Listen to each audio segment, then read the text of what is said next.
Le pardon n'est pas un acte noble, ce n'est pas une vertu, ce n'est pas un sommet moral. Le pardon est une opération de survie intérieure. Chaque blessure non pardonnée ne disparaît pas, elle se fige, pas dans le souvenir, mais dans la structure même de l'être. Le temps passe, les contextes changent, mais la charge reste active. Elle infiltre les réactions, durcit les choix, ferme le cœur, répète les mêmes schémas.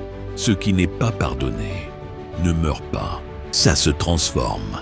Tension constante, fatigue sans cause claire, colère diffuse, méfiance automatique, rigidité intérieure. Le non-pardon n'est pas une mémoire, c'est une présence. Le pardon a été mal défini.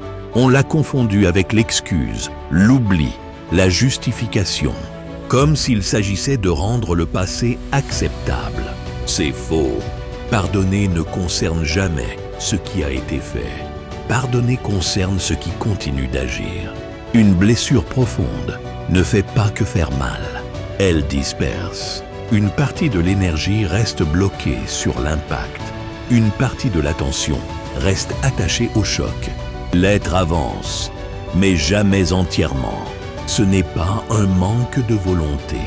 Ce n'est pas un défaut de caractère.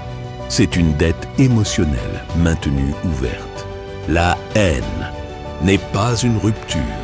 La rancœur n'est pas une distance. La colère entretenue n'est pas une justice. Ce sont des formes de continuité. Elle prolonge l'influence de la blessure.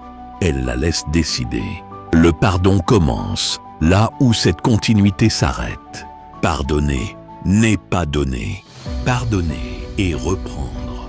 Reprendre l'énergie immobilisée. Reprendre l'attention capturée. Reprendre la présence fragmentée.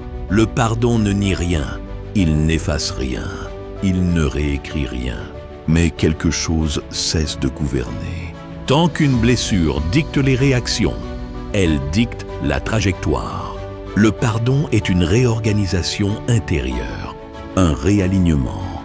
Il ne rend pas le passé acceptable, il rend le présent habitable. Ce qui n'est pas pardonné continue de commander.